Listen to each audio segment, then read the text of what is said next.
Shalom amigos, les habla Sergio Bacari del canal Bacari Suelto en Israel y este será el primer video de la serie.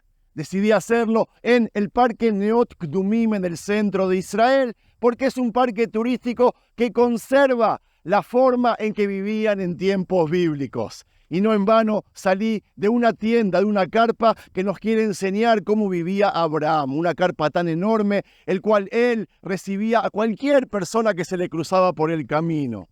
Amigos, en el primer video de hoy vamos a entender cómo nace el concepto de Dios y el monoteísmo por medio del patriarca Abraham. Vamos a aprender cómo pasamos a ser de nómadas a sedentarios en la tierra de Canaán. Vamos a entender qué papel cumplió la naturaleza en todo esto. Y después sí vamos a entrar de a poquito, en las tareas domésticas de las personas comunes en tiempos de Torá, en tiempos bíblicos y en tiempos de Jesús.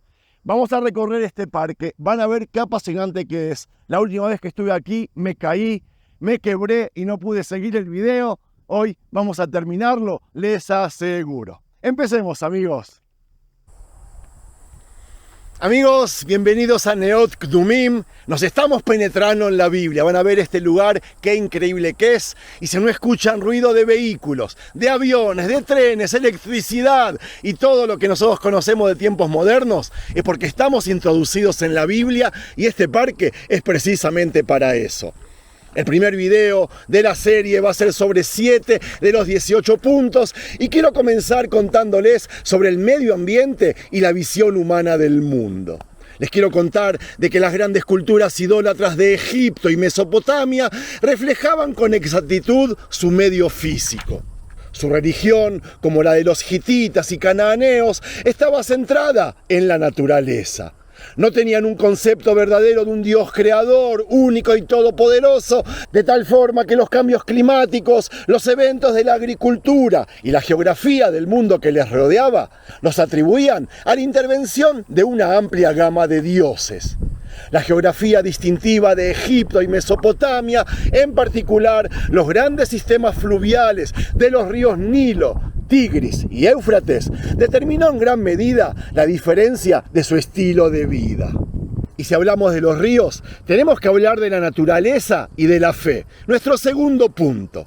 La mezcla de culturas logró encubrir los contrastes entre las dos grandes civilizaciones fluviales, la egipcia por el Nilo y la mesopotámica por los ríos Tigris y el Éufrates. Mientras que Mesopotamia estaba expuesta a ser invadida tanto por los pueblos de las montañas como por los nómades del desierto, Egipto se encontraba más seguro en su aislamiento en el sur.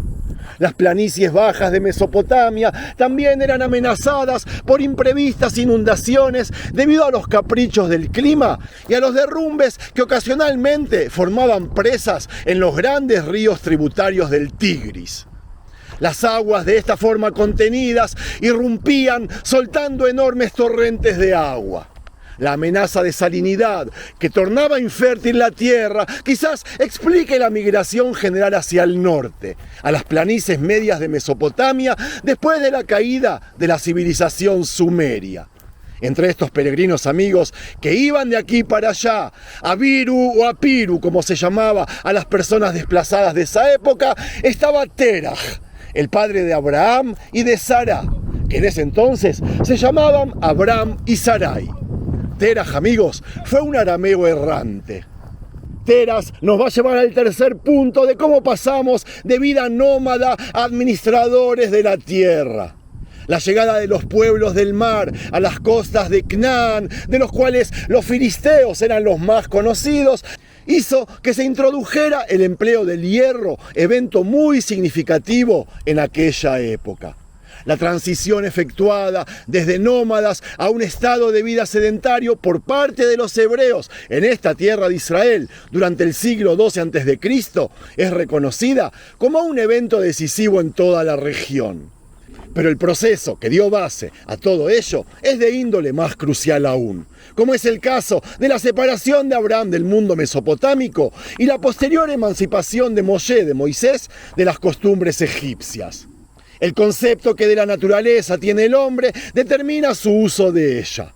El conocimiento del Dios creador, característico del pueblo de Israel, les inculcaba una actitud muy diferente hacia la naturaleza y hacia el manejo de la tierra, confiando en su promesa, y les leo: y si vosotros obedecéis puntualmente mis mandatos, que yo os percibo hoy, amando a vuestro Dios y sirviéndole con todo vuestro corazón y con toda vuestra alma, yo daré a vuestra tierra la lluvia a su tiempo, lluvia de otoño y lluvia de primavera. Y tú cosecharás tu trigo, tu mosto y tu aceite. Yo, dijo Dios, daré a tu campo hierba para tu ganado y comerás y te hartarás, dijo Dios. El cuarto punto tendrá que ver con Dios y con la naturaleza. Después de lo que vine explicando, podemos deducir que Israel no tenía otra definición para la naturaleza más que la idea de la actividad de Dios mismo. Era Dios quien hablaba en la tormenta, Él bendecía la lluvia y era Él quien maldecía en la sequía. Dios respiraba en el viento, así como juzgaba en el terremoto y manifestaba su gloria en los cielos. La fe hebrea, amigos, que contemplaba a Dios obrando dentro de la actividad y de los misterios de la naturaleza, comprendía que Él, Dios, la trascendía y estaba sobre ella. Dios no estaba limitado por el medio ambiente, tal como creían los sirios paganos. El concepto que Israel pasó a tener de Dios y de la naturaleza no era filosófico, sino que nacía de la fe y de la experiencia. El quinto punto que quiero hablar es sobre la conservación de la tierra y de sus recursos. Amigos, si Dios cuidaba de su tierra, sus fieles, el pueblo, debía también tener conciencia de su responsabilidad ecológica, ¿verdad? El clima mediterráneo, su flora y su suelo se hallaban en un delicado equilibrio amenazado constantemente y además por las guerras. De ahí que al conquistar aquella tierra, Dios le dijo a Israel, refiriéndose a sus enemigos, que los expulsará poco a poco hasta que tú, Israel, te multipliques y te apoderes de esta tierra. Y amigos, los hijos de Israel, celosos de su tierra y confiando plenamente en la promesa de Dios, poco a poco fueron expulsando a sus enemigos, afianzándose en el cuidado y el cultivo de sus tierras y asentándose en ellas. Juntamente con el uso cuidadoso de la tierra, se presenta la pequeña comunidad de los latifundios, aquellos que tenían muchos campos para trabajar. Los profetas con el tiempo se resistían a la formación de grandes latifundios, aun cuando en los días de David existían tierras de la corona y también el trabajo forzado. Las conquistas por las grandes potencias, como la de los asirios, eran desastrosas para el delicado equilibrio del medio ambiente de Israel y por eso había que cuidarlo. Por eso Dios y por eso la Torá. Cuando en el punto 6 hablemos de la geografía de las tierras bíblicas, vamos a decir de que las referencias bíblicas a la geografía de la tierra son exactas y confiables. Si juntamos los datos sobre la distribución de la flora, algunas referencias al clima y otros materiales del Antiguo Testamento, amigos, vamos a encontrar que la descripción es correcta, si no perfecta. La evidencia es lo suficientemente precisa para demostrar que durante los tiempos bíblicos el clima era estable y las zonas ecológicas que describimos actualmente son las mismas de los tiempos bíblicos. Yo creo que la única diferencia sería el área boscosa, la ubicación de los asentamientos y otras variables similares relativas a la ocupación humana. Entonces nos preguntamos cómo influenció la geografía sobre los sucesos. Amigos, la transición ecológica entre la tierra y el desierto fue muy significativa en la Biblia. El contraste entre el sistema montañoso y las llanuras costeras fue aún de mayor importancia.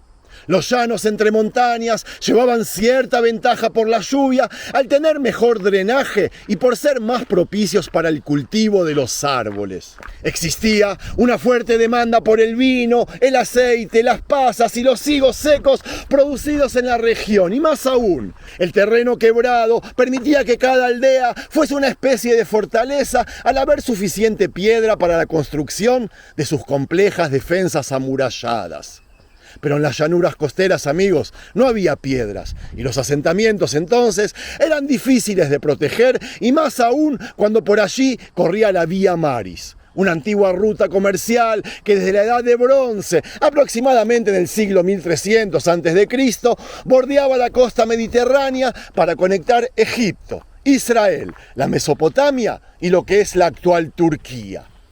La llanura, efectivamente, constituyó el lindero oriental del mundo mediterráneo, en lugar de la orilla occidental de Asia, con sus pueblos de las estepas.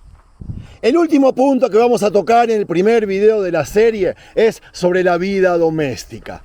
Y les quiero contar de que los patriarcas, Abraham y los demás, eran seminómadas. Vivían en tiendas y se movían de un lugar a otro con sus manadas y rebaños en busca de pasto y de agua fresca. Su vida era muy similar a la de los beduinos de hoy en día. Pero después del éxodo, amigos, el pueblo de Israel se asentó en la tierra prometida.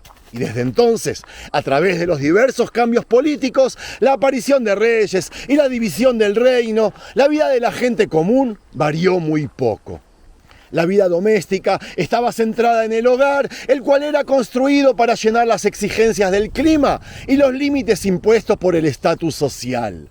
Durante la mayor parte del año, el clima era seco y caliente como hoy, solamente interrumpido por las lluvias tempranas del otoño y las tardías de primavera. El agua, amigos, escaseaba, principalmente en la zona meridional de poca precipitación. Por ello, las casas se construían dotándolas del máximo frescor posible, como ahora, tratando de minimizar en lo que se podía el consumo de agua. Los pobres vivían en casas de un solo aposento construidas de adobe sobre cimientos de piedra y posteriormente de tierra caliza. El techo plano ofrecía espacio para el almacenamiento y servía también de azotea, llegándose hasta él por medio de una escalera exterior. Las ventanas eran pequeñas, apenas una rendija o apertura tapada con celosías que impedían la entrada de cualquier intruso, pero a la vez admitían la luz del día y un poco de aire. El interior de la casa, amigos, era fresco y sombreado. Y mientras miramos estos animalitos y para despedirnos, les cuento de que una plataforma levantada en un extremo proveía el espacio para cocinar y para dormir. Y el resto del suelo de tierra servía para almacenar las grandes tinajas y utensilios, inclusive el molino de mano, con capacidad además para el cobijo de los animales. Increíble, ¿verdad? Los ricos tenían casas construidas con piedra labrada y con las ventanas provistas de rejas metálicas. Algunos incluso construían sus casas de varios pisos, mientras que otros las edificaban horizontalmente para permitir uno o más patios dentro de las mismas, muchos de los cuales tenían bellos jardines. Los beduinos del desierto eran los más pobres, pues vivían en carpas hechas con piel de cabra, tradicionales desde los tiempos de Abraham, como aquella tienda que hice al comienzo del video. Dentro de la habitación, los pobres se sentaban y dormían en esteras, iluminados por una lámpara de aceite o en la oscuridad. Por su parte, los ricos se sentaban frente a una mesa, dormían en camas y eran atendidos por criados quienes les servían vino y manjares mientras sonaba música de fondo. Los pobres debían conformarse con leche de cabra, aceitunas y pan de cebada, que era su dieta acostumbrada. Amigos, el próximo video, el segundo, será sobre las clases sociales, sobre la alimentación, la vestimenta y la vida laboral de las personas. Si es que les gustó este video, el de hoy, no se olviden de regalarle un me gusta. Shalom.